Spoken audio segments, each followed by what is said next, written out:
Bismillahirrahmanirrahim. Assalamualaikum warahmatullahi wabarakatuh. Innal hamdalillah usolli wa usallimu ala Rasulillah wa ala alihi wa sahbihi wa mawala. Asyhadu an la ilaha illallah wahdahu la syarikalah wa asyhadu anna Muhammadan abduhu wa rasuluhu la nabiyya ba'dah. Anak-anakku sekalian, siswa-siswi baru kelas 7 MTS Negeri 5 Kuningan yang Bapak cintai dan Bapak banggakan, senang sekali pada kesempatan ini Bapak bisa membersamai kalian dalam kegiatan Matsama di tahun ajaran baru tahun pelajaran 2021-2022. Bapak ucapkan selamat datang, selamat bergabung di keluarga besar MTS Negeri 5 Kuningan yang kita cintai ini. Alhamdulillah, puji dan syukur kita panjatkan kehadirat Allah Subhanahu wa Ta'ala, karena dengan karunia dan ridhonya lah pada kesempatan ini kita masih diberi kesempatan untuk bersama-sama mengikuti kegiatan Matsama ini, meski kegiatan Matsama ini masih dilakukan secara daring. Mudah-mudahan ini tidak mengurangi motivasi dan semangat kalian untuk secara seksama mengikuti kegiatan ini sampai dengan selesai. Tidak lupa sholawat beserta salam semoga selamanya terlimpah curah kepada baginda Nabi besar Muhammad Sallallahu Alaihi Wasallam, kepada para sahabatnya, tabi'in dan tabi'atnya, dan mudah-mudahan sampai kepada kita sebagai umatnya. Mudah-mudahan ini tidak mengurangi motivasi dan semangat kalian untuk secara seksama mengikuti kegiatan ini sampai dengan selesai. Tidak lupa sholawat beserta salam semoga selamanya terlimpah curah kepada baginda Nabi besar Muhammad Sallallahu Alaihi Wasallam, kepada keluarganya, para sahabatnya, tabi'in dan tabi'at, dan mudah-mudahan sampai kepada kita sebagai umatnya. Amin ya Allah ya Rabbal Alamin. Anak-anakku sekalian yang soleh dan soleha, perkenankan Bapak untuk terlebih dahulu memperkenalkan diri. Nama Bapak Anggirian Sutisna, biasa dipanggil Pak Anggi. Bapak adalah guru BK kelas 7 MTS Negeri 5 Kuningan, yang insya Allah nanti akan membersamai kalian dalam hal-hal yang berhubungan dengan layanan, bimbingan, dan konseling. Adapun tugas Bapak sebagai guru BK adalah memberikan pelayanan bantuan kepada anak-anakku sekalian, baik secara perorangan maupun kelompok, baik secara langsung maupun tidak langsung, agar anak-anakku sekalian mampu mencapai kemandirian dan tumbuh kembang yang optimal. Adapun layanan bantuan bimbingan dan konseling yang akan kalian terima mencakup 4 bidang layanan. Yang pertama, bidang layanan pribadi, kemudian yang kedua, bidang layanan sosial, kemudian yang ketiga, bidang layanan belajar, dan yang keempat, bidang layanan karir. Jadi, untuk anak-anakku sekalian yang memiliki permasalahan atau ingin bercerita berkenaan dengan masalah pribadi, sosial, belajar, dan karir, silahkan kalian bisa langsung menghubungi guru BK, baik secara langsung dengan datang ke sekolah dan tentunya dengan tetap memperhatikan protokol-protokol kesehatan, atau bisa menghubungi guru BK secara daring melalui media-media yang telah disediakan. Anak-anakku sekalian, layanan BK ini bisa dilakukan secara perorangan atau individual atau secara kelompok. Insya Allah, Bapak Ibu guru BK akan siap untuk menjadi sahabat yang baik, menjadi pendengar yang baik, dan yang tidak kalah penting, Bapak Ibu guru BK akan dengan sungguh-sungguh menjaga rahasia soleh dan soleha semua. Anak-anakku sekalian yang berbahagia, pada kesempatan ini Bapak diberikan amanat oleh panitia Matsama untuk menyampaikan materi tentang kesetaraan dan anti diskriminasi. Kalian mungkin bertanya-tanya, seberapa penting materi ini untuk dibahas? Anak-anakku sekalian, ketika kalian nanti masuk sekolah, kalian akan dipertemukan dengan teman-teman baru yang berbeda-beda tentunya. Berbeda secara fisik, berbeda jenis kelaminnya, berbeda latar belakang keluarganya, berbeda status sosial ekonominya, mungkin juga berbeda bahasa atau sukunya, dan banyak lagi perbedaan-perbedaan lain yang sangat memungkinkan melahirkan kesalahpahaman, konflik, atau perpecahan. Nah, untuk mengatasi kemungkinan-kemungkinan tersebut, kita membutuhkan suatu sikap yang sering kita sebut dengan sikap kesetaraan. Lalu apa yang dimaksud dengan kesetaraan itu sendiri?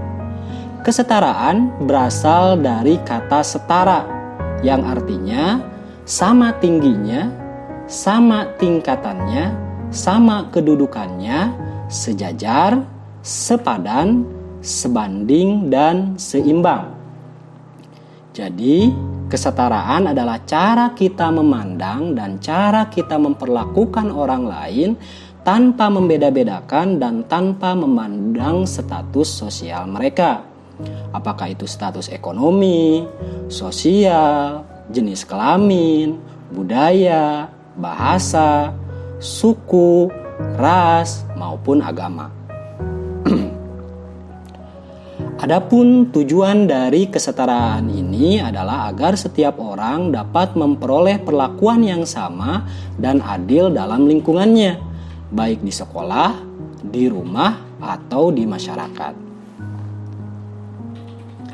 Anak-anakku sekalian yang berbahagia, kesetaraan ini dalam agama Islam itu sudah tersirat dalam Quran surat Al-Hujurat ayat ke-13, yang artinya, "Wahai manusia, sungguh kami telah menciptakan kamu dari seorang laki-laki dan seorang perempuan.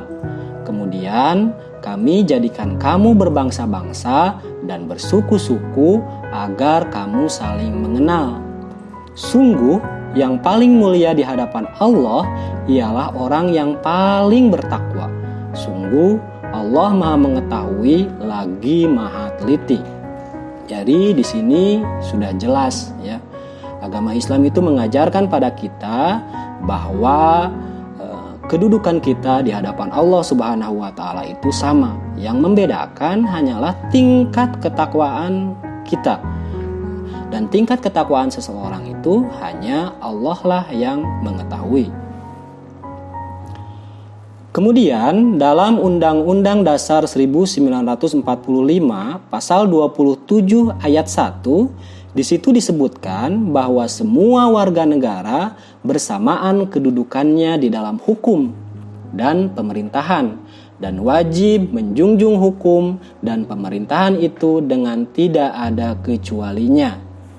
Nah, anak-anakku sekalian, ini adalah dasar bagi kita sebagai seorang muslim dan sebagai warga negara Indonesia agar dapat menanamkan sikap kesetaraan dalam diri kita masing-masing. Anak-anakku sekalian, ada banyak sekali contoh kesetaraan dalam kehidupan kita sehari-hari.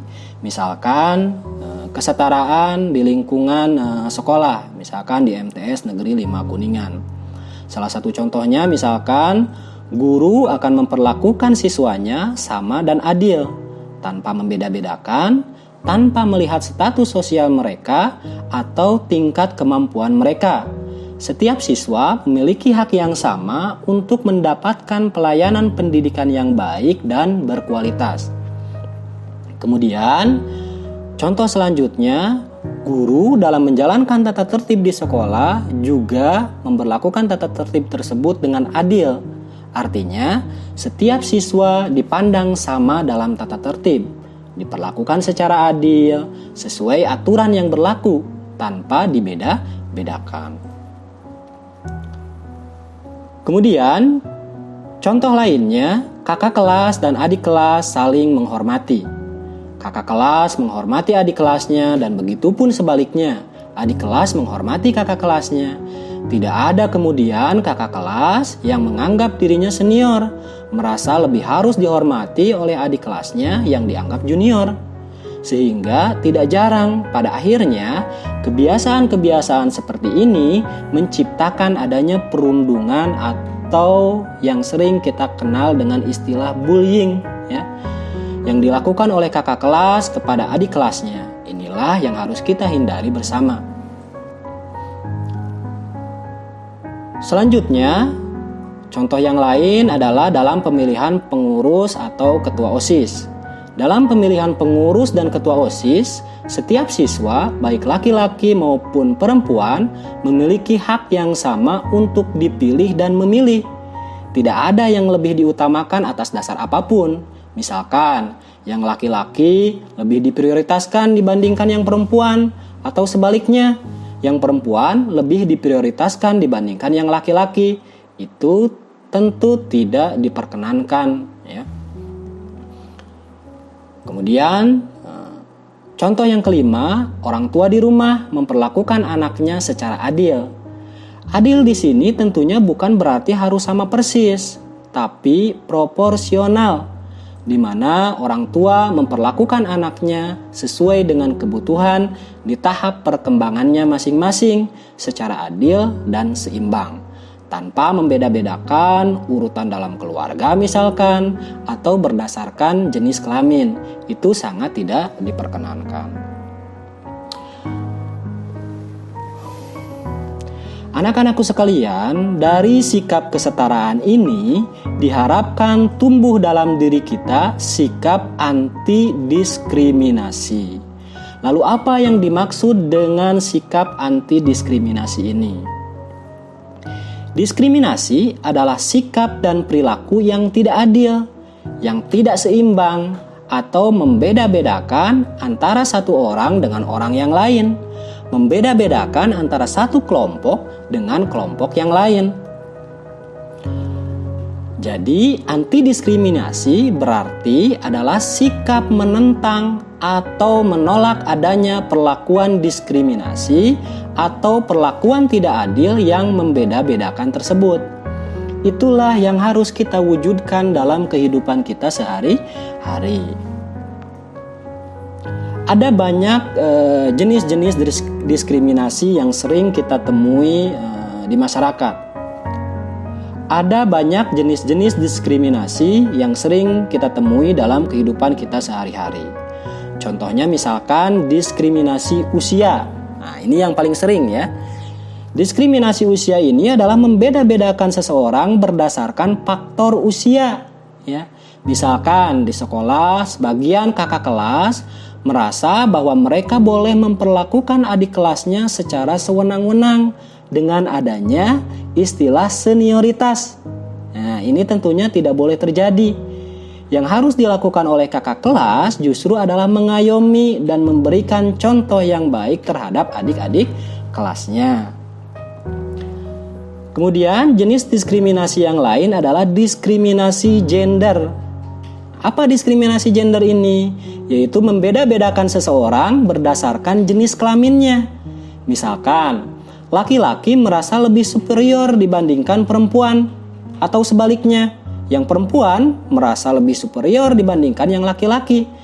Padahal baik laki-laki maupun perempuan memiliki kedudukan dan hak yang sama yang layak untuk diperjuangkan. Mereka sebetulnya bisa saling mengisi dan saling melengkapi satu sama lain tanpa harus dibanding-bandingkan.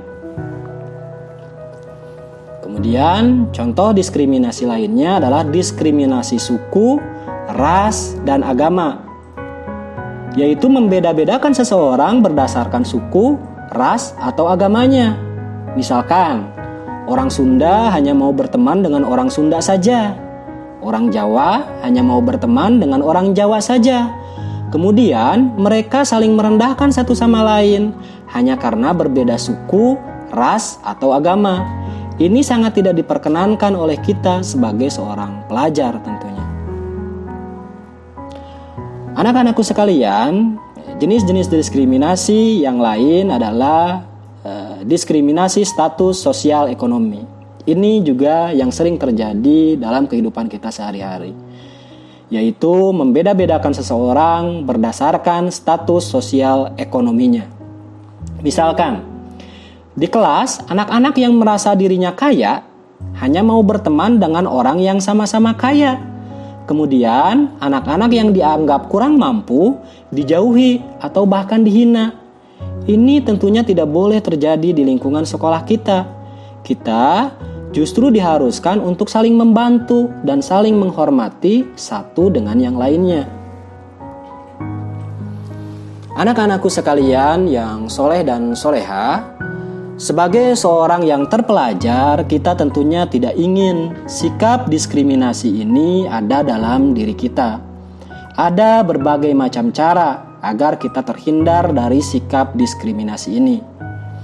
Cara yang pertama yaitu kita harus benar-benar menyadari bahwa manusia memiliki kedudukan yang sama di hadapan Allah Subhanahu wa Ta'ala, seperti yang tadi disebutkan dalam Quran surat Al-Hujurat ayat ke-13. Ya, harus disadari bahwa yang membedakan kita dengan manusia lainnya adalah tingkat ketakwaan kita. Dan tingkat ketakwaan tersebut hanya Allah lah yang mengetahui. Jadi kita tidak punya hak untuk menjudge tingkat ketakwaan seseorang. Kemudian, cara menghindari sikap diskriminasi yang lainnya adalah dengan meyakini bahwa setiap manusia itu istimewa dan unik. Ya, kita harus yakin bahwa manusia dilahirkan dengan kelebihan dan kekurangannya masing-masing. Tidak ada orang yang dilahirkan dengan kelebihannya saja, atau ada orang yang dilahirkan dengan kekurangannya saja. Yakinlah, setiap orang diciptakan oleh Allah dalam bentuk yang sebaik-baiknya. Oleh karena itu, kita tidak punya hak sedikit pun untuk menghina ciptaannya. Kemudian, cara yang ketiga, untuk menghindari sikap diskriminasi ini, kita perlu menanamkan nilai-nilai kesetaraan dan anti diskriminasi ini dimulai dari diri kita sendiri. Ketika nilai-nilai kesetaraan dan anti diskriminasi sudah tertanam dalam diri kita masing-masing, maka hal tersebut akan teraplikasi dalam kehidupan kita sehari-hari. Inilah yang kemudian akan dicontoh oleh orang lain, menyebar dari satu orang ke orang yang lainnya, sehingga sikap kesetaraan dan anti diskriminasi ini menjadi sebuah budaya di lingkungan kita. Dan pada akhirnya akan menciptakan sebuah suasana yang aman, nyaman, tentram, dan damai. Dan tentu ini adalah suasana yang diidamkan oleh setiap orang. Anak-anakku sekalian yang soleh dan soleha, itulah tadi pemaparan dari Bapak tentang materi kesetaraan dan anti diskriminasi. Mudah-mudahan materi ini bisa bermanfaat untuk kalian semua. Terakhir, Bapak berpesan, selalu jaga kesehatan, selalu patuhi protokol-protokol kesehatan, sehingga ketika sudah tiba saatnya, kita bisa bertatap muka, kita bisa kembali bersua dalam keadaan sehat walafiat. Amin ya Allah ya Rabbal Alamin. Terima kasih atas perhatiannya. Wabillahi taufiq wal hidayah. Wassalamualaikum warahmatullahi wabarakatuh.